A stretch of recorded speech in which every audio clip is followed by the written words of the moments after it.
And we're just learning that the U.S. is considering releasing the survivors of its strike on alleged drug boat in the Caribbean that was targeted. They're considering releasing them to their home countries.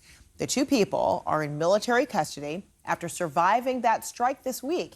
It was the sixth strike targeting suspected drug traffickers in waters near Venezuela.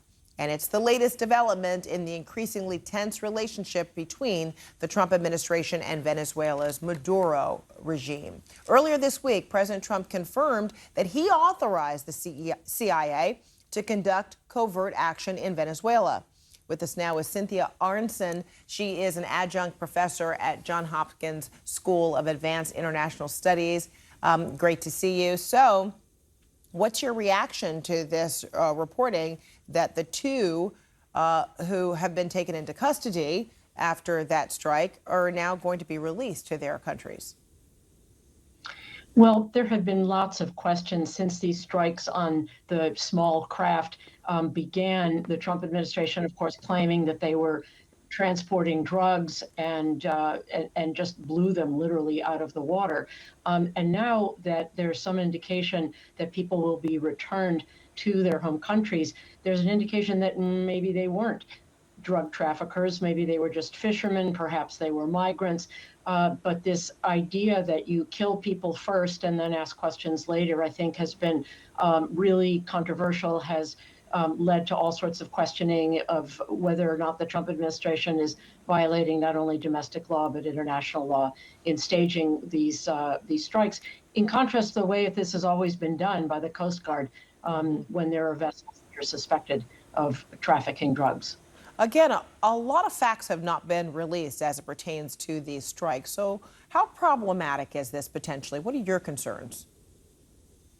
Well, my concerns again are that they are claimed to be drug trafficking boats, but there are procedures that have been in place for decades as to how U.S. law enforcement, particularly the Coast Guard, but also backed up by the U.S. Navy, have handled these kinds of situations where there are warnings, where the boat is stopped, where people on board are arrested, where they are interrogated, prosecuted, whatever, and the drugs are seized. That's been going on literally for decades. So the idea that you just have this show of force claiming that they are drug trafficking boats, I think, is very problematic. Another major issue is that if the goal is to stop drugs from coming into the United States, and of course we all support that goal, fentanyl, which is killing tens of thousands of Americans, is trafficked near the U.S. southern border, not in the Caribbean where these ships are being blown up.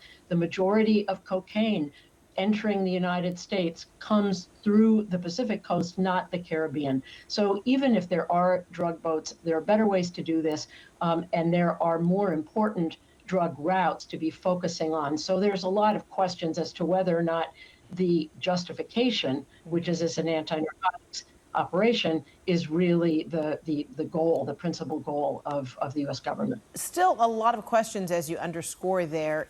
Is it your expectation or hope that those many questions will actually be answered, or will the administration be successful in being able to evade answering those questions?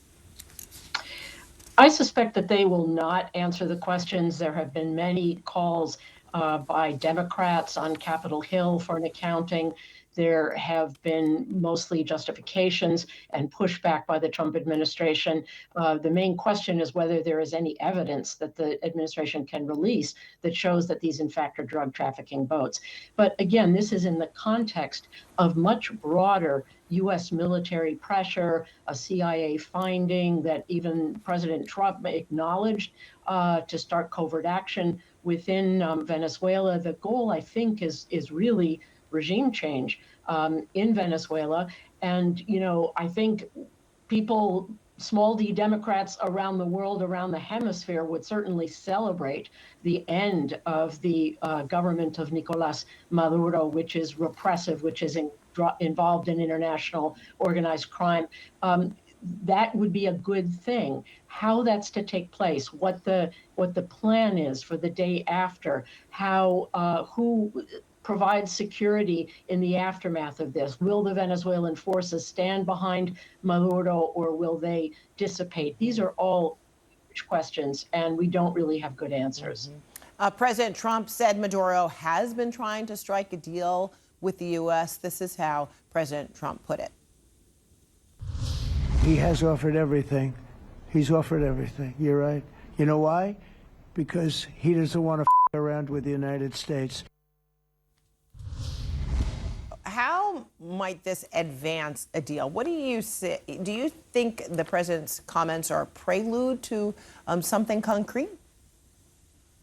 Well, I think that there's every indication, given the number of destroyers and warships and nuclear submarines and attack helicopters that have been gathered in the Caribbean, the finding, the statement that we are at war with these cartels. I mean, it all seems to be the lead-in to some kind of military action within Venezuela. Again, what that leads to, I think, is really questionable. And as I say, there is no doubt that Nicolas Maduro is an illegitimate ruler. He is a repressive, anti-democratic leader who massively stole a free or a democratic election a year ago. The question about, do you support or not support getting Maduro out of power? That's not the question. The question is how that's done, what your assumptions are about what happens on the ground, whether, the Colombian ELN guerrillas that are